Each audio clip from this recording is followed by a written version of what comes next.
So we're here documenting the apocalypse. This one's called Insurance Crime Bureau Works to Identify Burnt Vehicles in Palisades.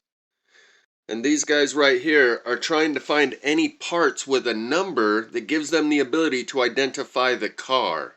It's so destroyed, they're looking on like the transmission or trying to find the starter or any part on the car that still has an identifiable number that can prove which car it actually was. He asks him, who are you with? NCB on his shirt, like Insurance Crime Bureau or something like that. And so, probably just going to make a collage of more barbecues, but I think it goes without saying that fire cannot and does not do this to cars. And I'm not going to argue otherwise with people who say it could. There's no flammable material around the car like weeds or trees. So they'll say, well, a spark or an ember landed on the car. And there's a saying that says, don't argue with a crazy person or you end up sounding crazy, because you have to have that conversation based on the premise that that's even possible explanation of what happened here. That's like, someone says, hey, the sky is green and the grass is blue. Okay, I'm not going to argue with you. It's not a conversation worth having. If someone thinks that a fire can do that to a car, they're not equipped to have this conversation, and they do want to believe that it's a coping mechanism, it's a form of psychosis. It's a coping mechanism. That's all. I'll leave that at that. But he circles around this car a few more times. And it's just so obliterated, they can't even find a part on it with a serial number that they can trace back to the production line and identify what car this was. Fire doesn't do that to any car. Even if there was bushes and trees next to the car that lit it on fire, fire doesn't do this to cars. So we're going to look at some of the other forensic evidence of some more of these barbecues and other burn signatures of what I've called plasma fire. Maybe I should call it electro wildfire. I've thought about calling them electrical fires because electricity is the basis of this type of fire. But when you talk about electrical fire, people start thinking of wires and boxes and saying, where's the wire coming in to supply the electricity and create the fire? It's not that kind of electricity. It's like wireless electricity. But anyway, fire don't do that. This is another video by Santa Monica Close-Up. Radiation inspections underway in Pacific Palisades. So this channel, Santa Monica Close-Up, is posting videos every day of really good footage. The reason I wanted to focus in on this is because both of these cars are missing their back hatch, and this is some of the forensic evidence I talk about. Fire doesn't do this because right here along the line, you can't hardly see my line, but right there along that line, the fire burned in such a way, and the line that goes across the top, and the line that goes down here on the other side. There's 3 perfect lines. You can barely see my lines. And fire doesn't burn in such a way that it burns this middle part where there was metal. Here in the middle, there was metal and glass. Yeah, you can barely see my lines, but I hope you're able to see it. There was metal and glass in here that burned in such a way that it disintegrated, it vaporized it, removed it to the point where it no longer exists. But with that fine line, on this side of the line, on the left side of this line, the metal is still completely intact. It still has its same shape. If it were something more like fire, you would see that, well, here in the middle, it burned hot enough that that metal is completely gone. But you can see that it also burned a chunk out here and a little chunk out there. Maybe along the top, it burned some chunks out of this metal too, but it doesn't. And electricity is the only thing that can explain that. Electricity finds the path of least resistance and is capable of creating that fine line between the fire that burned so hot it completely disintegrated the back hatch, and right next to it, it left this metal over here completely intact and its shape is still the same exact as it was. Likewise with the metal up here, and likewise with the metal over here. And it's got this fine line between where it completely disintegrated, vaporized if you will, and the same thing happened on this car up front. You can see it's missing its back hatch as well. And this is a common pattern that I've seen repeated over and over. Look at this car over here on the side. It did the same thing to the doors and to the hood, and it looks like it even took out the fenders of this car. Fire doesn't do that. These are electricity fires that burn in ways that we've never seen. Here's another piece of the same video, radiation inspections underway, and you can see this car is also missing its doors, with a fine line between the door and the door jamb or the frame or the body of the vehicle. A very fine line between the door that's completely disappeared and this metal right here remains completely intact. There is no fraction or a portion, what's the word I'm looking for? Partial disintegration of the metal over here. It's a fine line right there between the metal over on the right side of that line that's completely intact and the metal that was on the door, which is completely missing. And as far as this one being titled Radiation Inspections Underway in Pacific Palisades, I saw another video that he posted that said they closed Santa Monica Beach due to contaminants in the water, and says you're risking illness if you enter into the water. So maybe some of the contaminants from the fires, there was runoff water or something that made its way to the beach, and they've closed the beach. So I don't know if I finished my statement that this Santa Monica Close-Up channel is posting videos every day. He's documenting the apocalypse in a way that no one else seems to be. So if you want to watch the full-length videos, I'll leave a link in the description. And as with all of these cars, the glass is 100% missing. On 100% of the cars that burned in this fire, they are all missing 100% of their glass. This is a burn pattern that cannot be ascribed to fire. Here's the same car from this side. And again, the missing doors. This is a fairly common... See, on this part, though, you can see that the fender is also gone. This fender up front was burned off. Well, then why didn't this fender back here get burned off? Somehow the electricity chose to course through one panel on the car and not one of the other panels, completely disintegrating one panel while leaving the one right next to it perfectly intact with a fine line between the burn and the unburn. This is also a pattern that I point out when it burns wood. You'll see what looks like a lightning bolt streaking through the wood where it's completely charcoaled, and then a fine line between where it's completely charcoaled and right next to it is unburned. There's no transition between where it was super hot and only mildly hot and then less and less. There is no phase transition between the burn and the unburn. It's a fine line, completely unburned on one side of that fine line, completely charcoaled on the other side of that fine line, and the same pattern exists here. And in this case, I'm not going to argue. Notice the house is completely demolished. Even the small vines are still there. All the trees are still there. There's going to be a white wooden picket fence that's still there. Wood is less conductive of electricity, and the people that say, oh, well, trees don't burn in fires because they're wet. Oh no, even in this LA fire, there's plenty of trees that burned, but only the ones that are 100 yards or more away from houses and cars.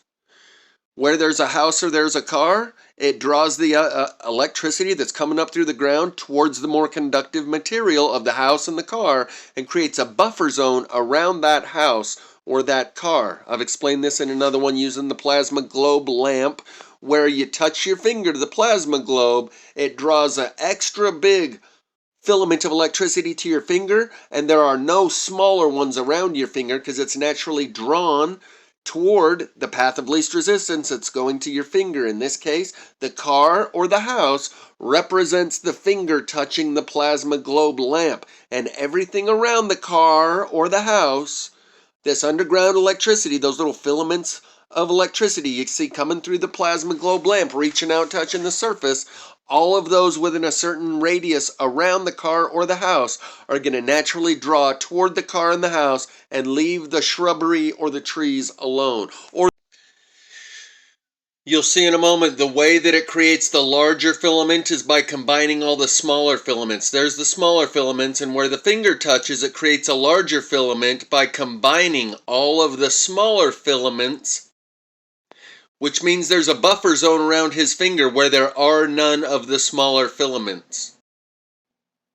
All of those smaller filaments combine into the one large bolt of electricity going to the point where it's grounding on his finger. That's the house or the car. That's why trees and bushes don't burn around a house or a car. But everywhere else, even in these LA fires, the houses and bushes burn just fine in places where there's not a house or a car within proximity of them. See the video titled Plasma Fire 101 Overview for Beginners for further details. All of those within a certain radius around the car or the house are going to naturally draw toward the car and the house and leave the shrubbery or the trees alone, or the white picket fence. It certainly wasn't so full of water it didn't burn, because white picket fences are wet. The leaves are still on the trees.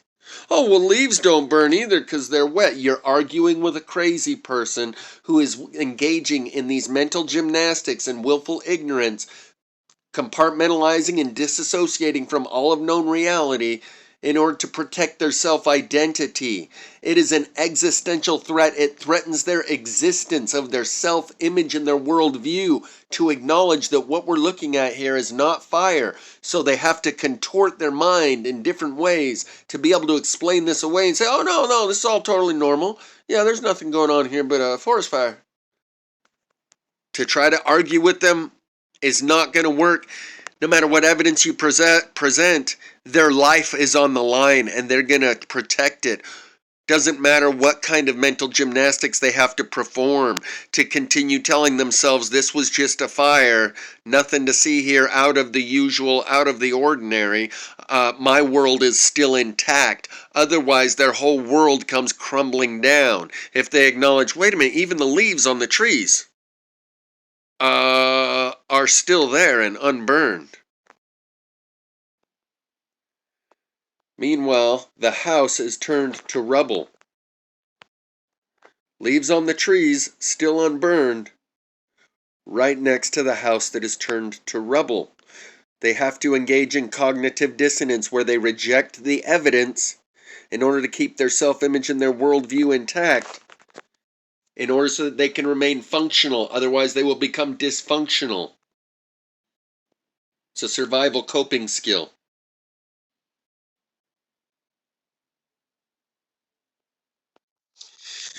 This one's titled California Conservation Corps works to protect ocean from contamination in Malibu. So I assume that's what happened. That's why the beach is now closed, due to that contamination that they were attempting to prevent from making its way to the ocean.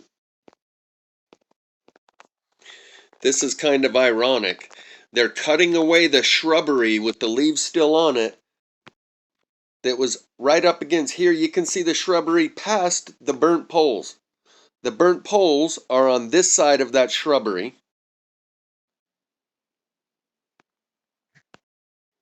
Oops. Yet they're cutting, let me get it to the spot again. They're cutting the shrubbery away from the house that burned.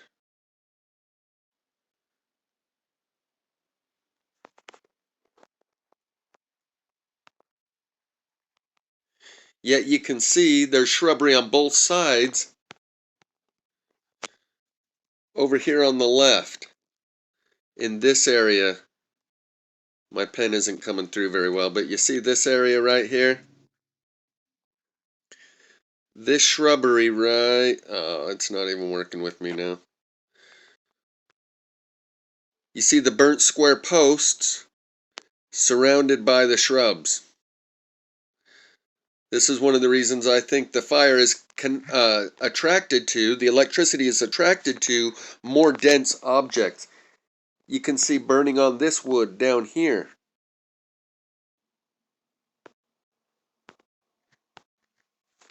I've shown video from out in the fires. I think the last one I showed it from was Yellow Lake Fire, where you can see this log underneath here.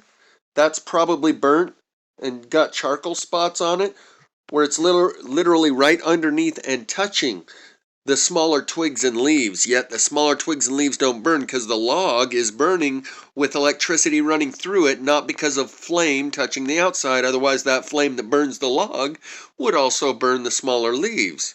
It's electricity. Here's a better shot, how you can see the house burned, and that's maybe an awning or something, but anyway. For those that might be new to this is a video that I took just a month or two ago titled Yellow Lake Plasma Fire near Kearns or near Camas. That gives a lot of these examples. You see how the log is burned and there's unburned leaves and pine needles all over it. Some of these, like right there where you can see there's a small leaf reaching down touching the burnt charcoal log. Some of these, they're completely overgrown by weeds that are literally touching the scorched log.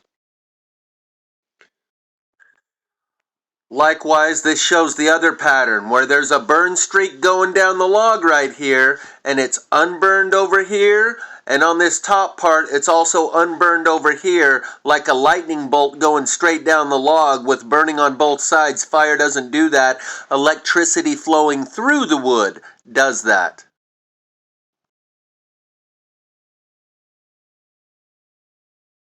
Here's a better shot of what I was talking about. The lightning bolt going right here, unburned over here, unburned over here. A lot of these examples, you see how the log is burned and there's unburned leaves and pine needles right there where you can see weeds that are literally touching the scorched log.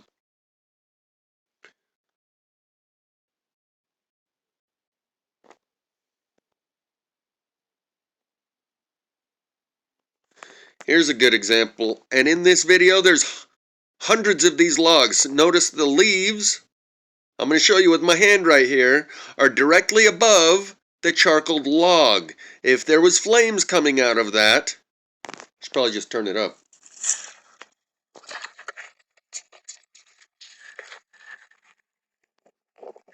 So that's literally charcoal wood that's burned beneath such dried out leaves. And there's no way this stuff was green when it burned. It only burned over the last couple of weeks and it just barely went out within the last couple of days because Actually, that fire was only 51% contained at the time I made this video. Again, looking straight down on a flame.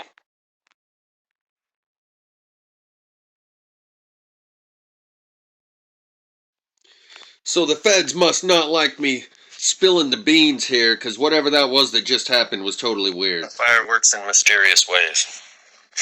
Here you got the charcoal with the leaves and weeds directly above it. We're looking straight down on it now, and you have to look through the highly flammable leaves. Get to the charcoal.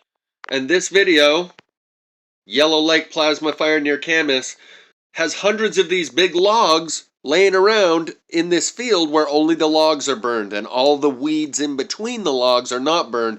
This is why I believe the energy is drawn towards the denser material. Other people say, no, it's drawn towards the engine block because it's more conductive and maybe because it has water, liquids in it, the coolant or whatever. But out here, that's not the case. That, well, the logs just had more water than the weeds. So I think the electricity is drawn toward the denser material because of all these examples like this,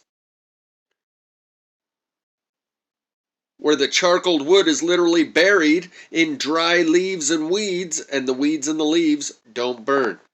Anyway, I would say link will be in the description, but this is one I'll put the link in the description. It's only a couple months old from this summer. But there's literally hundreds, like everywhere you look, there's another log right there. And there's hundreds of these logs. Every log that you see laying in the weeds out here is all burnt and charcoaled.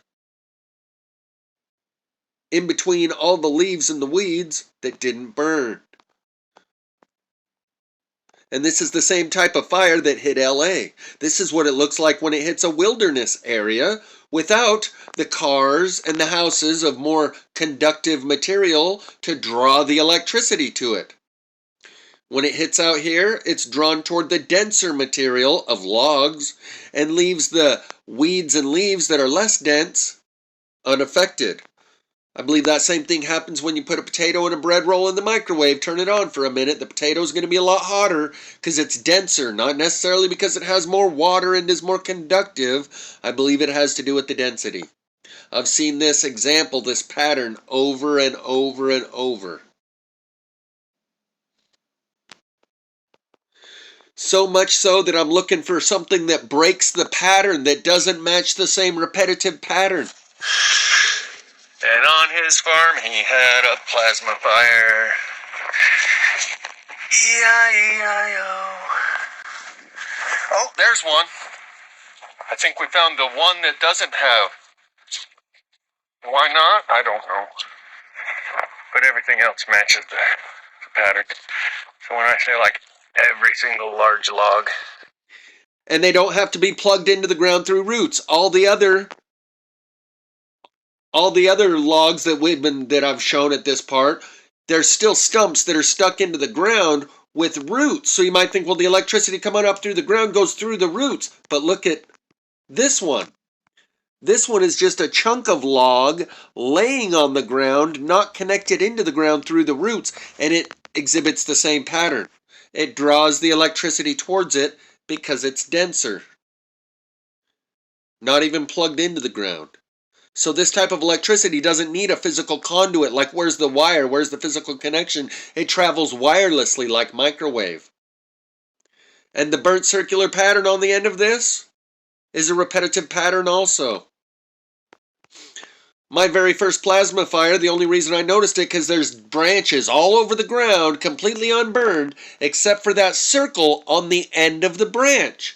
They had broken right off of the trees like a fuse that has too much current going through it. The branches on the trees busted off the trees, laying on the ground with only that burnt circular end on the butt of the branch where it connects to the trunk of the tree. And I look around and I see thousands of these branches all over the ground in the midst of all this burned material where the branch is unburned other than that circular spot on the end of it.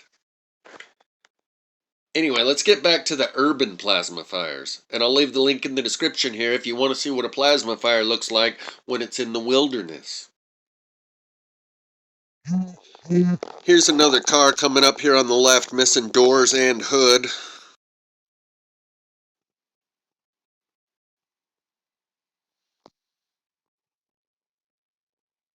And 100% of the glass.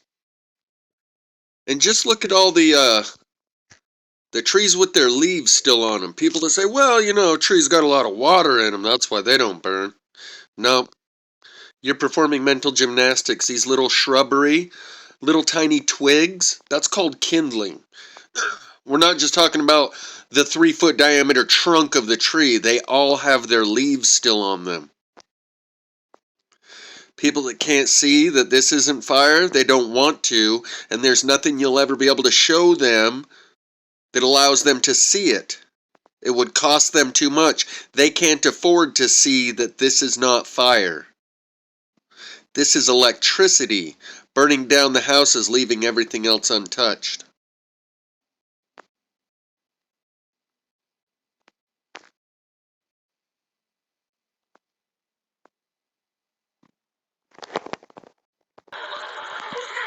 And I think what we're coming up on here in a second is a spot where a car burned on the side of the road, and they've removed the car that burned there, but there's still an impression right there in that green wrap. it looks like a car was there and melted the asphalt. Maybe a car was parked there and burned so hot that it melted the asphalt beneath where the car was. Thinking that's probably what that is. Now this is a rare sight indeed. A tree that actually burned, but all the leaves are still on it. None of the leaves burned. And that fence, all the fence posts are just burnt at the bottom. That's a plasma fire indicator. The aura of the electricity only comes up a couple inches off the ground. Look at all the leaves still on this tree, but the trunk is black. But notice there's the unburned spot right in the middle. That's a classic signature of plasma fire. The electricity. Regular fire wouldn't leave this unburned patch right in the middle. Or this other unburned patch right up here. That's a classic plasma fire burn signature. The burn and the unburn is so intermittent, it's more like what they call Lichtenberg burning, or called fractal burning, where it refers to a technique where a Lichtenberg figure is burnt into wood using high voltage electricity. Now those patterns don't emerge on these trees, but it is still high voltage electricity that's burning the wood.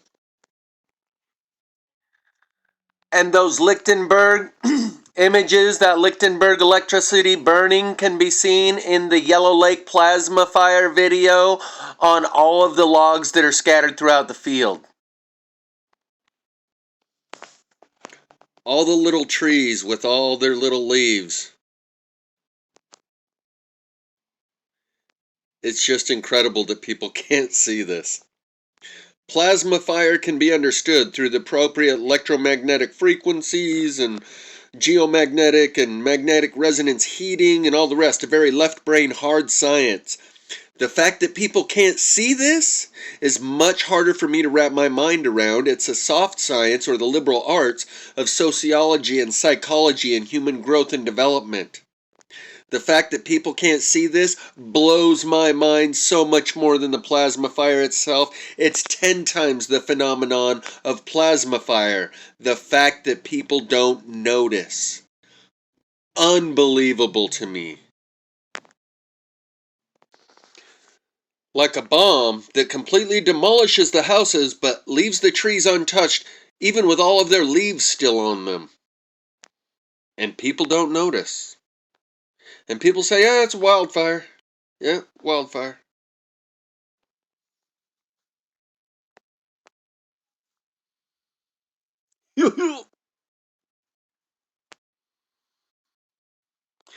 Trump did allude to the fact that even the chimneys on some of these places are destroyed. He said, you know, when it takes down the chimney, you're dealing with some really hot stuff.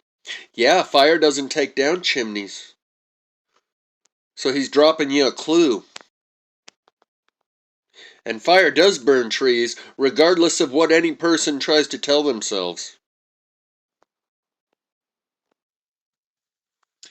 Here we got another car missing the back hatch, and the two doors, and the rims, but leaving the frame intact, the same shape as it was. Fire doesn't do that.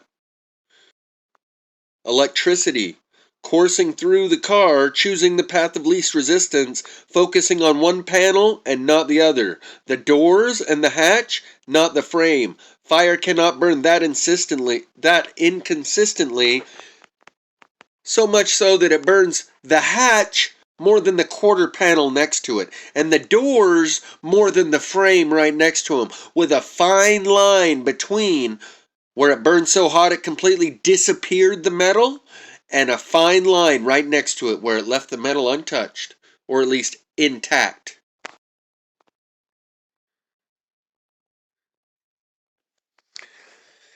I'm pretty sure this forklift had a door on it, on the cab, and you can see how it burnt the cab far more than the metal right next to it. The rest of the boom and the main chassis, but for some reason the cab ended up it's gray. Right? I hope I'm making myself clear. There's a line right there. On the left side is gray. On the right side is still yellow. Why the difference between the two spots? Well, electricity, choosing the path of least resistance, I suppose, decides it's going to hit this panel and not that panel. So relatively, one is untouched compared to how hard the cab part got hit. See what I'm saying? Know what I mean, Vern?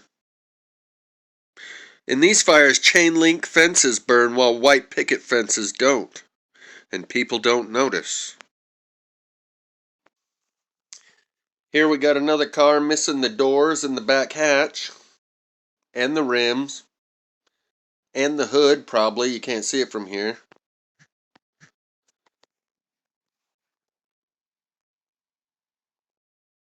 Right next to the ferns that still have their leaves, and all the trees. Yet the man-made structures are demolished, and people don't notice. They tell themselves things like, well, you know, trees, they're wet, they got water, they don't burn in forest fires. No. It's always been that way. Something us country folk know. Just so you know. Trees don't burn in forest fires. Smoking that copium, man. Take another soma. A gram is better than a dam.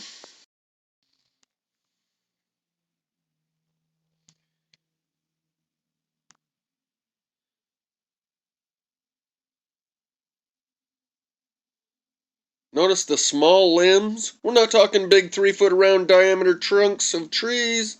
Small limbs the size of your finger. That's called kindling. With the leaves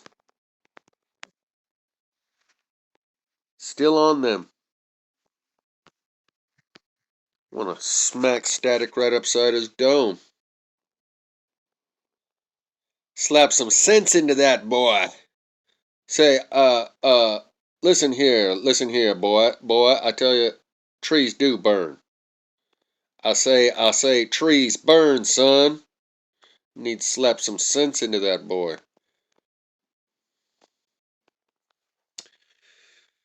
The heartbreaking part is that this is a family of people. You can see she just found something she picked up out of the burn and said, hey, maybe we can keep this, maybe we can save this. It has some sort of sentimental value, maybe. And people think, oh, well, that's always just stuff that happens to other people. That'll never happen to me. Deny what's true till it happens to you. It's all fun and games till you're in the flames. Latchkey Hustle's mom had her house burned down. And this is what they pull out. This is their trying to pick up the pieces. She pulls out this little frog thing. Like a little metal frog thing. And like, well, at least we got something. It didn't all get burned up. At least we were able to save something. These are real people. These are real lives. And the fact that people have sat here for the last 7 years sitting on their ass amazes me. So I'll narrate over this last part because I get a bit hostile about the fact that people have sat here on their ass for the last 7 years while the world burns and allowed one guy to be the only voice in the wilderness bringing attention to this phenomenon. But Latchkey Hustle made a video 3 weeks back titled My Mom's House, where he talks about the memories that he has. It was the rallying point for everyone in the family for weddings and funerals and birthdays. That his parents had that house for like 30 years, and now it's gone. So this doesn't just happen to other people. And I'll make a small contribution for appreciation for what he's done, not that I'm in any position to try to help financially, but as a gesture of appreciation for moral support for what he's done with the UAPs. There's a saying that says occasionally men will stumble across the truth, but most of the time they pick themselves up and hurry off as if nothing ever happened. And he didn't do that. He's made video that are unlike anyone else's, not just like custodian files showing little black dots zipping across the screen. Radically different videos. And he said before, I don't want to do this. I didn't ask for this. I just want to enjoy my life with my kids, and he's got a real nice house and just wants to go about his life. But this kind of fell on his lap. And so instead of picking himself up and hurrying off as if nothing ever happened and immersing himself in the conveniences and the comforts of the life that he's earned and built for himself, he chose to do the only thing he could think of to do, which was relay the information to other people about these things that he's seeing in the air. And after his mom's house burned, he made 1 or 2 more videos and then says, I'm done, I'm hanging it up. This hobby that I've done, showing people the UFOs and that there's non-human intelligence all around us. This hobby that I've done, it's been fun while it lasted, but I think I'm done with it now. And I'm glad that he had since made another video, like maybe he's finding it a little harder to walk away from, easier said than done. And calling it a hobby is minimizing it. When you're revealing non-human intelligence to the world, that's not a hobby. If I referred to the work that I do with Plasma Fire as a hobby and said I'm done, it was just a hobby that I tinkered around with for a little while on the side, it's a calling. It's a purpose and a meaning in life that most people never find. And when they do, they pick themselves up and hurry off as if nothing ever happened. And so out of my appreciation for what he's done with the information that was given to him that he relayed to the rest of us, I'll make a small contribution. If any of you would like to, I'll leave the link in the description to his video titled My Mom's House. In that video, he gives you the links to a GoFundMe that they've set up for her. But he has shown things like these pyramids lighting up in his backyard on multiple occasions. He shows everything but the black dot craft. Those are passé at this point. Those are so routine, there's nothing new and different about them for those of us who know. Those little 2,000 mile an hour, 10-inch things we call fast movers or UAP dragons, those are so commonplace you can take video of them every day if you know what to look for and how to get the video. He has shown I've probably watched 50 videos of his, and at least 25 of them, he shows things that are moving so fast that even after he has slowed it down, and I know right where to look and exactly what I'm looking for, when he plays it again in regular speed, I still can't see it. Like he has some sort of special ability that he's utilizing to see into another dimension and bringing that forth in order that the rest of us can see it too.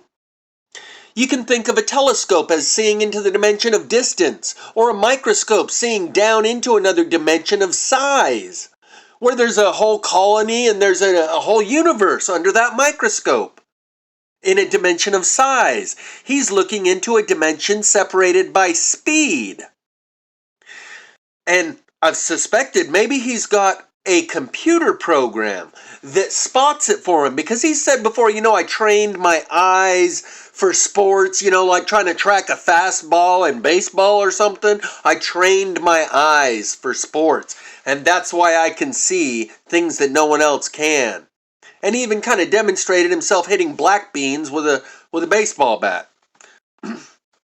That would account for him being able to see it at regular speed when I'm not able to, but then after he's already spotted it and slowed it down and pointed it out to me and said, here, this is right where to look. Now you know the trajectory, the exact moment that it passes by, and the size and shape of what it is you're looking for. Here you go. I've slowed it down for you. Now watch it in full speed, and I still can't see it. That's beyond what can be accounted for by I've trained my eyes. That's why I suspect maybe he has an AI computer program looking through the video, spotting the anomalies, slowing it down for him the way he's doing for you, and when it's in full speed, he can't really see it either. The only way he was able to see it is this AI, this computer program that spots the anomalies and red flags it and highlights it for him the way he's doing for us. Because Half the time, he shows things that I can't even see at regular speed after they've been pointed out to me. That's looking into another dimension. And if this truly just fell on his lap and he doesn't really want to do this, he didn't want to be a truther or, Latchkey the Revelator, but when it fell in his lap, he decided that was the best thing to do, to relay this stuff to the rest of the public. I respect that. When he stumbled across the truth, he didn't pick himself up and hurry off as if nothing ever happened. He tried to after his mom's house burned by referring to what he does as a hobby that he was no longer going to do anymore because it was just a little, hobby on the side. This is like raising children. That would be like referring to raising your children as a hobby that you're not really interested anymore. And that's exactly what you're doing, raising the consciousness of humanity. We are all the children that you are raising when you contribute to the growth and development of our consciousness with something of such magnitude as non-human intelligence all around us, or what I do with plasma fire. Could you imagine if I referred to what I do with plasma fire as a hobby? No, hobby is something routine and ordinary that most people have. This is something unlike that.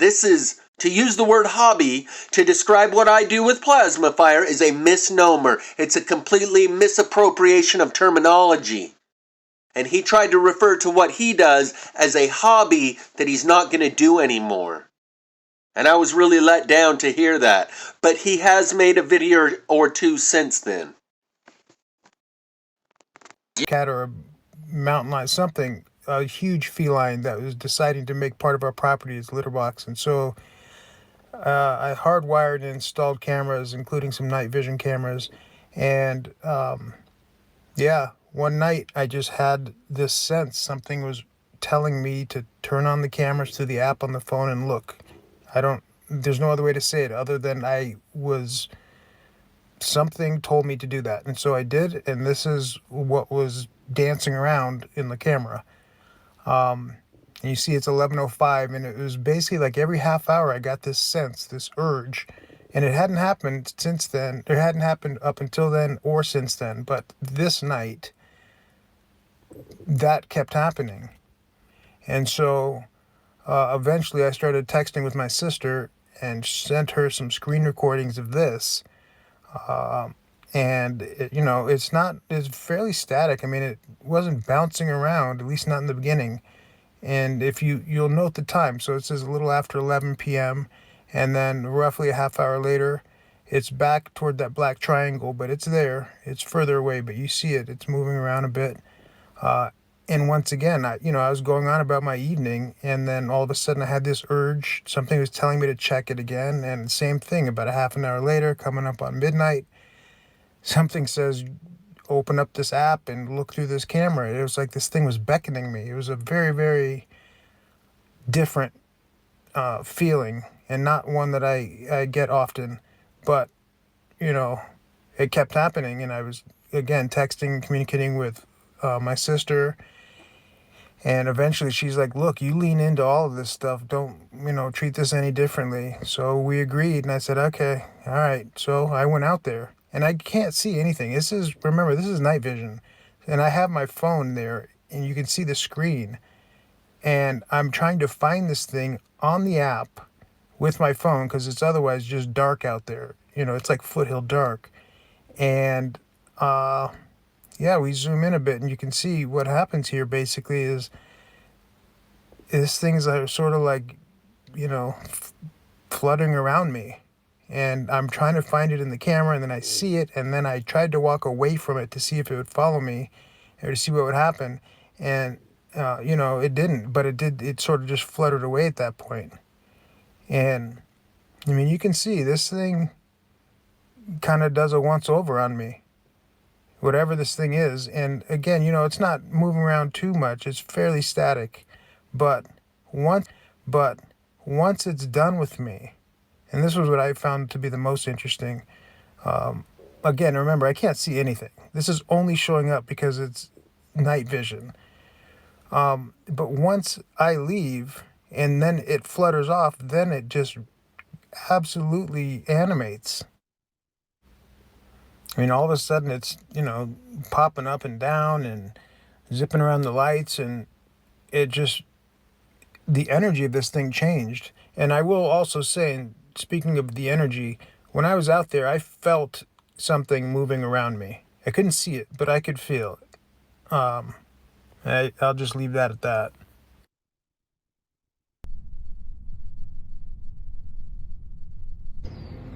Oh, there you go. So, like I said, that's just a handful of recent life experiences. Mine started when I used to go to camp on Catalina Island in elementary school, and I was seeing things fly around up in the sky and going in and out of the water. But, as an 8, 9-year-old, you see it and you don't question it. That's just your reality.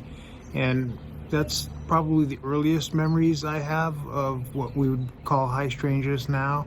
But again, my point in sharing this is to show you that if, for me and people like me who regularly have these experiences in life that are just different, um, seeing a knot cloud or one of these pencils, or seeing, orbs circling airplanes, it's not all that extraordinary and it's not all that different. And if the other thing is, if you have a life where you're experiencing things like what I've shared with you today constantly, then it's not too hard to have an open mind to see that there's a lot of strange things that go on in this world. So anyway, hope you enjoyed it. I know this is a little different, but let me know what you think. Feel free to comment. Take care. See you on the next one. I don't know if that last part recorded, the pause and the record got a little bit off, but that was a piece from this video titled A High Strangeness Life, where he goes through a handful of different things. I only showed you one. I'll put a link in the description. I highly suggest subscribing to his channel. Whether or not you choose to contribute to his GoFundMe for his parents' house that burned down, the content he puts out is unlike any other, and what he's engaged in is not a hobby. It's a calling and a purpose. Far greater than the word hobby can appropriately be used to describe.